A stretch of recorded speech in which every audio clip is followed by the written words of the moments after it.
Hey everybody, this is Jared from ZEN Hustlers Balance podcast, and I'm excited to have our special guest on today. But if you don't know about ZEN Hustlers, it is a support community for entrepreneurs and busy business professionals who feel like they don't have balance on the edge in their life. And maybe that's family or overworked responsibilities at work or just out of physical or mental wellness. So it's anything in your life where you feel like you're really not living in balance, and it's directed to people that are highly productive people, but they're really feeling like their balance scales are not living to where they'd like to be for optimal performance at life. So that's what zenhustlers.com is all about. The podcast and the video cast that we do is really about interviewing people that we really feel like are living the ethos of the Zen Hustlers balanced lifestyle. People that have maybe had a challenge in their past in their life, but they're just dealing with something personally that they overcame a challenge, and we want to hear their journey, their story, their habits, their practices, and what they're at now compared to where they were. So today I'm joined by Merly Blau. Meryl's in Florida. I'm out in California. Meryl is an assistant professor of practice at University of Miami, and she's been there for a long time. She's going to introduce a little bit more about her background, what she's doing, her work, and some side projects where she helps people through wellness. So thanks for joining us, Meryl. Well, thanks so much for having me. And yes, this is amazing to be here today. I am a professor at the University of Miami, just like you said. Ironically, I teach advertising. I came from the world of advertising. I was an art director, creative director. I grew up in that world, in the creative field, and began teaching it, like you said, a really long time ago. I mark the time I've been there basically since my son was born, and he's 13 now. So, that kind of dates me. But with that comes a lot that I've done in the course of my career that absolutely had nothing to do with advertising, mentorship, leadership, and all in all, through the entire process of my life was all about my own personal desire to figure myself out, how to do a very stressful job with keeping a healthy person. And that wasn't always easy. So we're here today because, like you said, this is where, all of that rubber meets the road in terms of the hustle and the Zen. And it's a pleasure to be a part of this today. Thank you so much. You're welcome. And two things. One is, what is your dog's name? My dog is Mila, and she is for sure one of my emotional supports. So she is awesome. Happy to be here today in the background. The other thing is, we both are from New Jersey originally. So I just want to call out, we have a true Jersey girl in the house, which is a rare thing. Thing of love for me. I grew up on the East Coast in New Jersey and Vermont, and left to go to college in Colorado and made my way to California. But I always respect a true Jersey girl at heart. So thank you for joining us today. I want to dive in with, let's get real. Where were you at and how bad was it when things were not good? And feel free to share as much personally as you'd like, or keep it private if you'd like. It's up to you. Yeah, let's get real. I'm a Jersey girl, right, Jared? How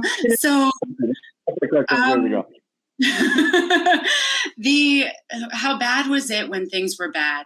Well, it was a progression. And I think sometimes the progression is almost one of the hardest things, because you don't really realize where low is low and still low is super low. And for me, the struggle was really coming out. The struggles that I was having was coming out in a way that was being taken out on my eating habits, right? So it had nothing to do with food. It had nothing to do. Give us some context. Like, what were you doing for work? Where were you at physically and mentally? What were some context? Okay.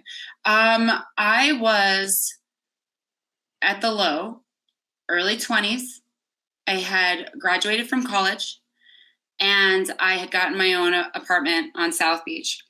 I was so uncomfortable with myself.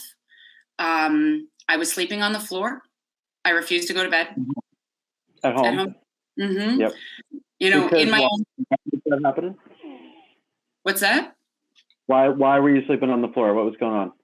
I was just very unhappy and uncomfortable in my skin and my body. I had gone through several years of just negative self-talk, a lot of belief that I wasn't good enough, that I wasn't small enough, thin enough, that I didn't have the right body to be good enough, really. And so the lowest of the low, I think, really came when no longer anybody was there to see my behaviors. I was finally on my own. I didn't have anybody to answer to. I didn't have anybody watching. And there I was. You know, I had a bed, I had a bedroom, but I wouldn't sleep in it. I would go walking 2:00 in the morning to go find some coffee. More so because I was trying to actually like follow behaviors of somebody that I knew who had successfully been terribly anorexic. And I thought that if I could follow in those footsteps, that like I could succeed at getting what it was I was looking for. And it was a really messed up time because even then, when somebody had finally like recognized that there were things that were wrong and they said, you need to go see somebody for help. In my mind, it was, I had failed, and I had failed at becoming anorexic because I was too like logical in some ways, where I would like be like, you can't do that because like, yes, okay, you need to go see somebody. Yes, it's right. Okay. But the truth was that all I could think to myself was, you didn't get where you wanted to go. And so they caught you too early. They figured it out. They got your number and you didn't get where you wanted to go. So all of my work and all those years of trying to get to this point of being able to eat less and survive and feel, food made me feel heavy.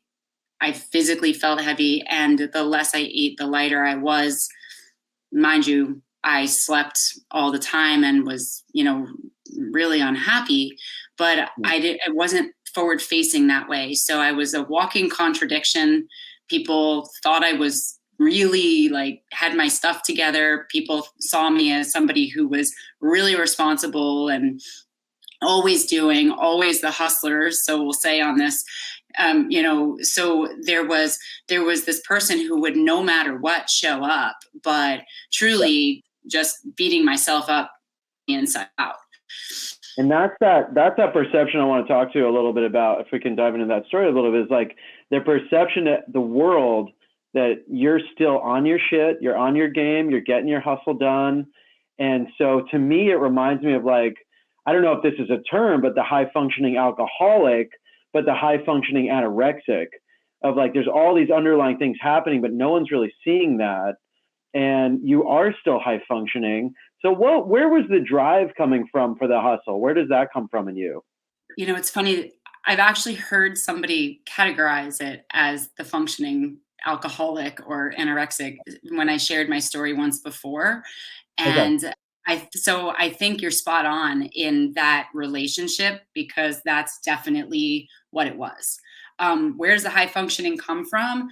I grew up with this belief that like I never wanted to let, especially my mother, like I never wanted to let her down. I never wanted to let my family down. I never really wanted to let anybody down. I carried in me a very conscious understanding of what I do. I want people to be proud. I stick to my word. So there was always this, They're all good values, right? These are not bad values. Correct. They're great values. Like they're the ones you want. And the hustle is what that's all about. Like, you want to do, for me, my purpose is all about helping other people. So, I want to show up for other people and I want to be at my best. And so no matter the struggle I was having inside, I wanted to be a high performer, and I wanted to give my best to whatever I was doing. I didn't really care for people to know I was suffering. Yeah. That wasn't my goal. Yeah. So when you look back at that period of work where you're supporting others and you're working, now that you're through that, do you think that work actually was your best work? Or do you feel like you were just kind of on the surface, to everybody else, it was good. But to you internally, now you're like, God, I could have done a hell of a lot better work if I was eating healthily, sleeping better, having more mental clarity. So it's like that illusion that you're in your hustle, you're being productive. But looking back now, what do you think of it looking back now? There was no way that was my best. And it could never be Yeah. my best because of everything you just said. I wasn't sleeping. I was malnourished. I was, not like focus could not be great. You'd find me, like, as I progressed, you could find me napping at my desk or on the floor at the office, because as we know, the floor didn't bother me. And so, that was absolutely not my best. And as I grew and as I started to be a leader, you can't be a good leader either if you're not, firing from your best internally. So no, there's no way that ends. Looking at the way I perform now and the way I talk to people, it's completely different. Yeah, but there's no self-awareness when you're in it, right? So there must have been people around you that knew and spoke up. So tell me about the aha moment, if there was one, or there might have been a transformational progress of aha moments. But tell me one story where you're like, shit, this is not working. Like, when was that moment for you, or if you have one that you can relate to? I have a big one, and I would hope that there's some people out there that can relate to this one, because Yeah. I was at the early stages of getting together with my boyfriend at the time, who is now my husband. Okay. And people knew, like, I just, like, didn't really eat. I had all this stuff, like, or um at that time, I actually, there had been some behavioral shifts. I did eat, but I was still super conscious, and I still carried a lot of my baggage. So it was a different Mhm. stage. It wasn't the starvation stage anymore. But Yeah.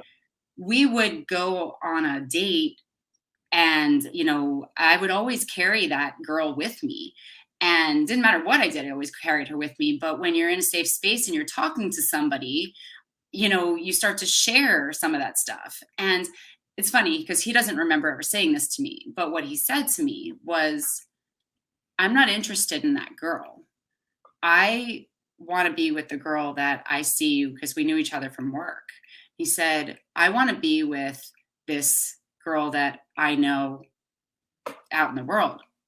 If you're going to be this broken spirit, with all these um issues, like food and whatever, like, I'm not interested. And Yeah. it became a choice. Do I want to pursue this relationship? Because if I do, I have to find a home for her that, has to settle down. She's not welcome here. And he just made that very clear. And I Mhm. was telling this story not that long ago, and he said, I have no recollection of saying that to you. And to him, it was probably not any big deal, because I You might took the have just notes. been sharing, yeah, to him, it wasn't like a breakthrough. He might have just been sharing the ideal person that he would love to be with. And it wasn't like, it wasn't this made, but for you, it really struck home. So what decision did you make at that point? uh, to put the conversation away, the broken person, right? Oh, I'm not interesting. broken. Like, I had to show up and not sit here and be in my stuff. I had to put that part away, or to decide that that wasn't going to be something I was going to be making it an active part of our relationship. So it wasn't that I didn't have my struggles, but Mhm. I had to make the decision that she wasn't going to become an active part of my world, because I couldn't have both. And became very clear to me, you have to make a choice. Yeah, got it. Got it. And I think those aha moments are a gift. Honestly, looking back, of like, yeah, you feel it out and you're like, okay, well, now it's time to make a choice. I mean, we're both fans of Tony Robbins. He talks about this moment where it's not I should do it, it's I have to do it. It's not a should anymore. It just becomes I have to make this change in my life. I've suffered enough, or whatever the psychological reflection is.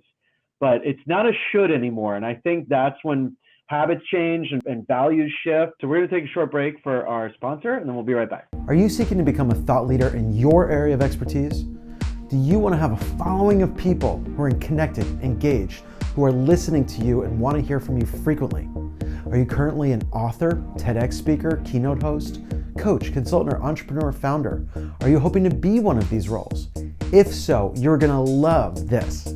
We spent years creating this unique and bold expert level online course called Break On Through. It's a 6-week video curriculum with myself, Jared Brick, a media marketing expert, along with 4 other top leaders.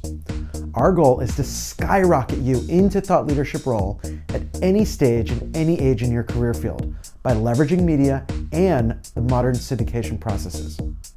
Right now, we have a special offer running for just the first 10 people to sign up for this exciting and engaging online course. Click below to learn more, and we hope to see you in the spotlight soon. Hey everybody, Jared here from Brickhouse Media and the creator of Break On Through, the online thought leadership development course, transforming experts into leader in just 6 weeks. We're getting great responses from our course, and I wanted to share why it's not like other courses out there. First of all, we have 5 experts featured on this one course in areas of media marketing, purpose discovery, branding, course creation, business strategy, and all to support you fully on this adventure. Angie, a graduate, mentioned, it's so engaging, unlike other dull courses, kept me interested to learn more the whole time. It's an engaging process. I bring energy and vitality to the online course model. I'm trained in speaking, video production, content creation, so I have some skills on how to keep you engaged. Plus, I've been teaching personally technology and media to over 1,000 people since 2005. Damn. Another graduate mentioned she was getting new business offers in the first 3 weeks of this course just by implementing our strategies. It's amazing and so interactive. Jared's so comfortable and I've learned so much already. But the main reason it works is you, our amazing course members. You come ready to play full out, take on new challenges such as creating a personal or professional brand, learning social media syndication strategies, and even building lead magnets on new landing pages for growth. Wow, you're bold, courageous, and always maintain a growth mindset. Thanks again for all your awesome tips. You've helped me tremendously to level up and believe that I can do this. You're a wealth of information. You rock. Thanks, Amika. Another member mentioned that it was a great soul-searching adventure that she was on, and she couldn't wait to keep watching more. So if you're considering or already on the path to becoming a thought leader in your niche area, please consider my request as an invitation to this course. Let's schedule a one-on-one discovery call with me below. Thanks for watching. I'm excited to learn more about you and hear from you. Take care and be well. As a busy professional, getting noticed online is how I generate business, and video is the best way to do that. It's proven that videos are the most engaging posts, but creating high-quality videos that look professional has always been hard, until I discovered PitchHub. PitchHub is my go-to resource for creating affordable videos for my website or any of my social channels that drive leads and increase my sphere of influence. PitchHub is remarkably simple to use and doesn't require expensive equipment or learning complicated programs, just any of the devices I already have. Let me show you how easy PitchHub's 3-step process is. First, add your script into PitchHub, where you can customize the message, then use the teleprompter feature to record your video. Next, upload your video and any other media, like logos, images, or even other clips you want added in. Now sit back and relax while professional editors create your personalized video for you. I used to worry making my own videos was too complicated, and I would end up looking like an amateur. But PitchHub enabled me to create dozens of professional videos, which helped me build trust online and made a huge difference to my business. Try it today and see how PitchHub can transform your business with the power of video.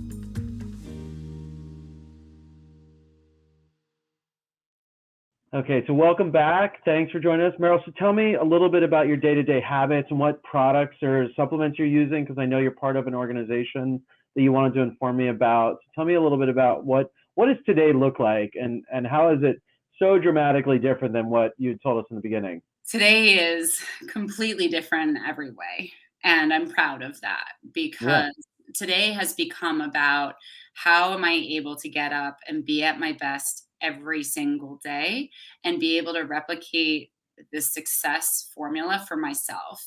Mm-hmm. So my alarm goes off at 4:45 a.m.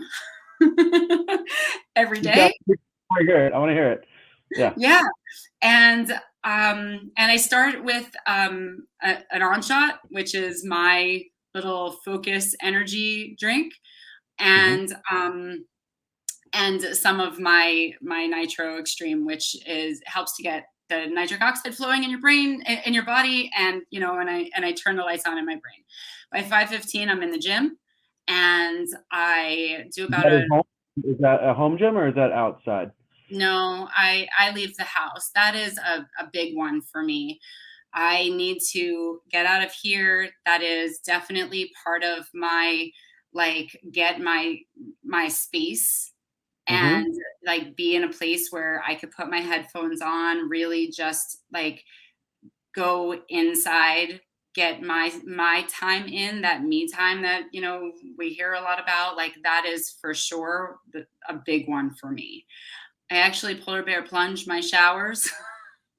I got to a point where I started to really learn how amazing it feels when you in the morning put that freezing cold water on your skin and Mm-hmm. the energy that that creates. And I also learned a little bit, from Tony Robbins about that cold water feeling and doing that polar bear plunge action, even though I'm not doing it into a tank or into a pool or whatever, that mental game of being able to make yourself do what your mind is telling you to do. When I say go, you go.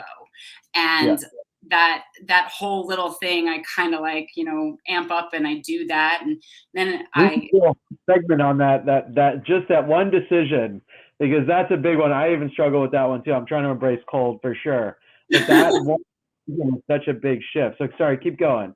yeah, it's a big one. So I do that, and then I get myself together, and then I turn over to the kids for a little while, getting them off to school, and I take care of them. When I come home, I'm a big believer in no downtime education. So makeup and hair includes a podcast. It includes a book or Audible or whatever. I used to watch shows or Netflix or whatever. It was a very mind numbing way to just be kind of chill in the morning. And what I started to learn was when I did that, my energy level went down. So I started to turn on things that would actually turn my brain on and up and get me thinking and excited about something. And, I'm a believer in just learn one new thing every day or just have a new thought, or sometimes it's not needing a new idea, but just hearing and being reminded of something that's of value. Got it. So yeah, and then I'm kind of off to my planning for my day is always the day before. I'm learning about how to kind of look at your week and start to figure out what's important in your week by Friday or Saturday Friday or Sunday, or the 2 days that one of those 2 days I'll do that. But Yeah. I'm already organizing what's important for the week ahead. And then every night before I go to bed, I'm always making sure that I know what are the most important things I need to tackle in my day the next day. So that first hour and a half of my day is I'm really working on this right now, training myself with that kind of eat the frog mentality of the big thing that usually people want to put off, or you'll do the easy stuff first. I always learned get the easy stuff out of the way to make time for your big whatever. But I'm unlearning that to learn do the big thing first thing, and really, even if it's not what you want to do, to get going that way. So, I know you asked me to talk about the supplements and stuff. I'm incorporating that throughout everything. So I have, like I said, the things that I do first thing in the morning. I then incorporate my superfood, like rip and sip little magic juice when I'm having my breakfast. I follow the Nitro Nutrition plan, which is this incredible movement that's happening out in the world. And it is all about teaching people how to eat a real plate, proteins, fats, and carbs. They are good for you. Um, not to be eliminating food groups, and to, really be working towards what is going to make your body and your mind most functional and being at that highest level. So I'm not looking at weight loss. I'm not looking at I'm not counting calories. I'm not counting macros. I'm not tracking food.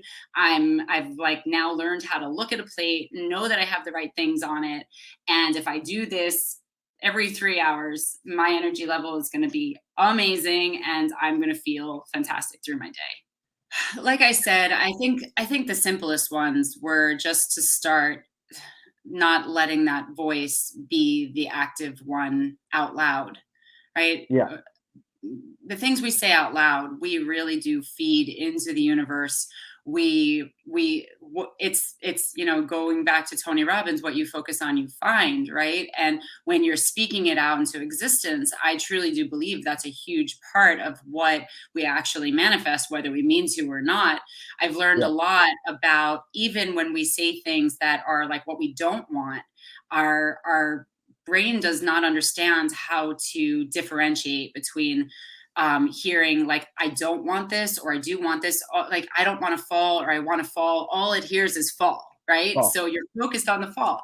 So just not parenting psychology 101, right? Don't tell your kids. Don't tell your kids. Tell them what you do want. You don't want. Yeah. Focus on what you do want. And in this case, that was what I had to put out, was what do I want? What is the outcome I'm looking for here? Because this one, isn't working. Sure. What happened for me after that was a bit of a snowball effect. We started having children, which putting focus somewhere else, that when you start to realize it's not just about you and there's more involved and people who are relying on you and for literally their lives, then my focus, it didn't have time for it. And when I finally got to a point where I was able to start to get back into self-reflection, it was a great moment for me to say, well, what else can you do? And what do you want? And it was in that moment I had found this picture. It was a girl who was, telling her story on Facebook. And she went from average girl to this beautiful fitness competitor body that I was like blown away. And I was never really in that universe before, so I didn't know anything about any of that. But I've seen a million transformation pictures, but that was the first time where I was like, not all are created equal, and I want what she has. And it was a whole different, like, it was muscular, it was beautiful, it was very different than what I had been striving for before. And so what's great about Facebook, I don't have to know this person. I reached out to her and I said, your transformation looks different than the ones I've seen in the general public. Like, what are you doing?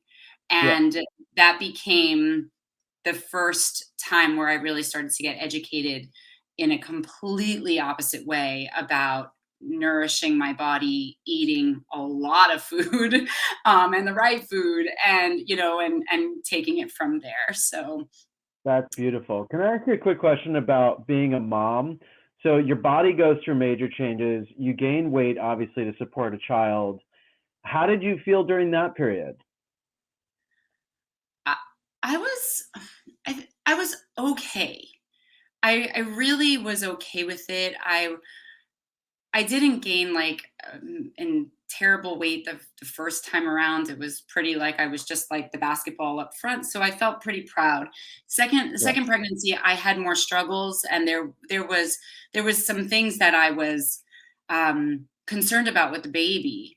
And because of that, like, it was a harder pregnancy, but my focus again was on her. And I did gain more weight that time around, but I really was dealing with so much more that was just bigger, that I just don't think I had a whole lot of time to worry that much, or at least looking back, I don't remember that Yeah. being a big part of it. Yeah. But Yeah, it definitely does. a woman coming from dealing with anorexia, looking at pregnancy and weight gain, but my hope is that you have this new life growing in you, and it shifts you chemically to refocus, and psychologically to refocus on something bigger than the self, right? Yeah, absolutely. And coming where, after birth, my body snapped back for the most part pretty well. I'll tell you that there have been issues that have been like post pregnancy, and like my abs were, I learned like diastasis recti, which is something that most women who have babies, their abs tear, and it's created a weird shape in my belly, and so I mean, all of like the after stuff of what happens to our body, to me, that was harder than like being with child. And I went through, even there, as I got into competitive fitness, and no matter what I did, I had like, where my abs wouldn't flatten out. And it was super frustrating to be at like my leanest I've ever been. And yet I had like this like little square that kind of popped out because of the way my abs are now. And so I started seeking plastic surgery to fix that. Right. And I went through a whole round of like, let's fix it. In the end, I didn't do it. I didn't choose to. I had to once again kind of go through that. And for me, it was, okay, you have children, you have a daughter. Like, what's the message that you send now? So again, Especially your daughter, right? Yeah. yeah, Yeah. I mean, it was an unnecessary thing to do. And like, what's in my control? What's in my control is what I put in my body, how I exercise. There are exercises to help fix it. Like, I still do them now. What's in your control? Because I want those lessons to be the ones that I pass on. We're going to be posting a link to some of your materials where people can learn more about what you do as far as your nutrition. I think that's super important. What would you say to specifically a woman? And I also want to contextualize this around the New Year's, where everyone's making these goals, right? Everyone's creating goals. A lot of people make weight loss goals and fitness goals. So how would you contextualize some advice for people, maybe not as extreme as what you went through, maybe so, but where they're at today, making those new goals? What do you recommend for people being a wellness consultant? Yeah, I hope that they're not in the extreme, but wherever they are. Yeah. First of all, don't make resolutions, right? Resolutions don't work. And they're typically things that are very outward facing and not about what you need or want from the inside. First, you really have to know what it is that is your goals. What do you want? Because those are the ones that are going to drive you to see them through. If they're for someone else, they're not going to work. So it has to be about you. And diets, they don't work either. Diets don't work. I've tried them all. So finding something that allows for you to be consistent day in, day out, learning how to be able to navigate real world scenarios, learning how to be able to put the supplements, the micronutrients into your body, the things we don't get from food, to support your body in the ways that will actually give you the nutrients, the vitamins, the minerals that you need to give you healthy circulation and to support a healthy inflammatory response, to do the things that are going to give you longevity and feel good. Because when you feel good and you're putting the right things in your body will do what it was meant to do. You'll sleep better, you'll focus better, you'll have better energy. If weight loss is in that goal, you will lose weight. It's not about the tricks. The tricks are the things that keep us on a yo-yo. It keeps us feeling like we failed. It keeps us feeling like we're not good enough. And the truth is, if you can find the thing that actually allows for you to live sustainably every day with good habits, you'll be able to do that for life. Yeah, I was hoping you were going to drop that H word for habits, because I think that's a huge part of it, not the big goals. They're often, big fails. Let's be honest. Most people fail by February or March of their big new commitments. So, we'll put a link to be able to follow. And you're open to having people reach out to you, correct? Oh, and yes. you personally. That would be great. Yeah. Because I think accountability to another person who's been through something is a really big part of this, and not feeling like you're alone. You're never alone. We always say that here at ZEN Hustlers. We've had people all the way from the extreme of suicide to, going through depression and other anxiety issues, that you're not alone. There's millions of people going through these problems around the world on a daily basis. So reach out for help, get support, whether it's Meryl, our website, or any resources we can help you with. So thank you so much, Meryl. Is there any last words of wisdom you want to mention? Thanks, Jared. I'm a big believer in 1% better every day, right? If you can just keep figuring out, like, what's one thing that you can do today that's a little bit better than yesterday, or you just keep moving your feet forward, you're going to get where you want to go. So understanding that you just have the ability to go slow, make change. If you want to do it faster, great, but just get educated on what's actually going to create good, healthy habits for life. It's so important. And it really is the life changer of being able to be a Zen hustler, somebody who's got it right and be able to hustle, because we love you got it. You got it. And that's the whole beauty of this platform, is like we want both, right? But wanting it is not enough. We got to figure out the ways to get there. So thank you so much for your time today. I think it was really awesome. Thank you for being candid and transparent and authentic about your story. I know it can't always feel great to go back to those places. So thank you for that. Yeah, it's my pleasure, Jared. Oh, you're welcome. So for anyone else watching, again, feel free to reach out with any questions, ideas, comments, needs, requests. We're always here to help you. You're never alone in this process. There are millions of people going through all these things. People like Meryl, myself, we've all been through a variety of challenges and have some sense of wisdom of how we can give back and pay it forward to others who have been through that. So feel free to check out zenhustlers.com, ZEN Hustlers Balance podcasts and videos.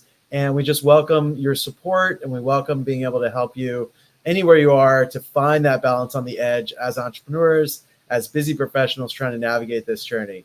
So thanks, everybody. Thanks for tuning in. We'll talk to you soon. Take care.